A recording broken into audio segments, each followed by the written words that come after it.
اور ایک بہن ہی آپ جیسی خاتون ہی ان سے سوال کر رہی ہے، اگر کوئی شخص گھر خریدنے کے لیے تھوڑے سے پیسے جمع کر رہا ہے،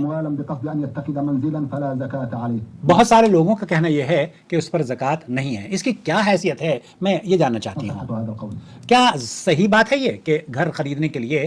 دیکھیے میں آپ کو بتاؤں، میں نے اس سلسلے میں آپ کا جواب تیار کرنے سے پہلے کئی ویڈیوز دیکھی، کئی فتوے تلاش کیے۔ مصر کے یا امریکہ کے کچھ اسکالرز ہیں جو یہ کہتے ہیں کہ وہ رقم جس کو، چونکہ یہ انسانی ضروریات کے لیے بے حد ضروری ہے گھر کا ہونا، اور گھر بنیادی چیز ہے انسان کے لیے، تو یہ ان کی توجیہ ہے۔ وہ یہ کہتے ہیں کہ اگر اس مال پر زکوٰۃ وہ نصاب کو پہنچتا ہے تب اس پر زکوٰۃ نہیں ہے، یہ ان کا قول ہے۔ 2 منٹ۔ یہاں شیخ ابن باز سے یہی پوچھا جا رہا ہے کہ ان لوگوں کا جو قول ہے اس کی کیا حیثیت ہے؟ شیخ ابن باز نے کیا فرمایا؟ یہ جو کہا جا رہا ہے یہ درست بات نہیں ہے۔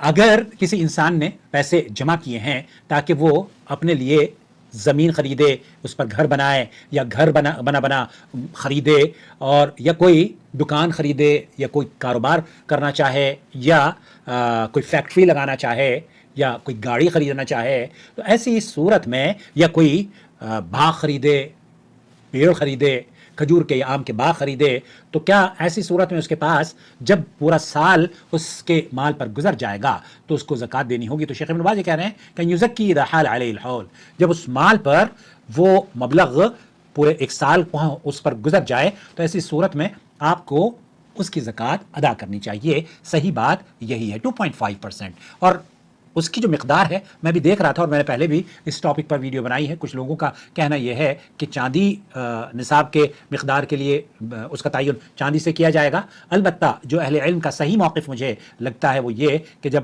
آپ کے پاس سونا 85 گرام کی قیمت کا سونا گرام آپ کو 85 گرام ہو، تو ایسی صورت میں اس مال پر زکوٰۃ 1 سال گزرنے کے بعد ہے۔ مثال کے طور پر آپ کے پاس 15-20 لاکھ روپے ہیں، 20 لاکھ روپے انڈین، پاکستان کے میرے خیال سے 20-25 کے بجائے 30-35 لاکھ ہوتے ہوں گے۔ ایک جو 7.5 تولہ یا 85 گرام سونا ہے، اس کی جو قیمت ہے جب وہ تجاوز کر جائے تو ایسی صورت میں اس مال پر 1 سال گزرنے کے بعد 2.5% زکوٰۃ دینی ہوگی۔ والقول بأنه لا یزکی، قول غلط، لا وجہ لہ، یہ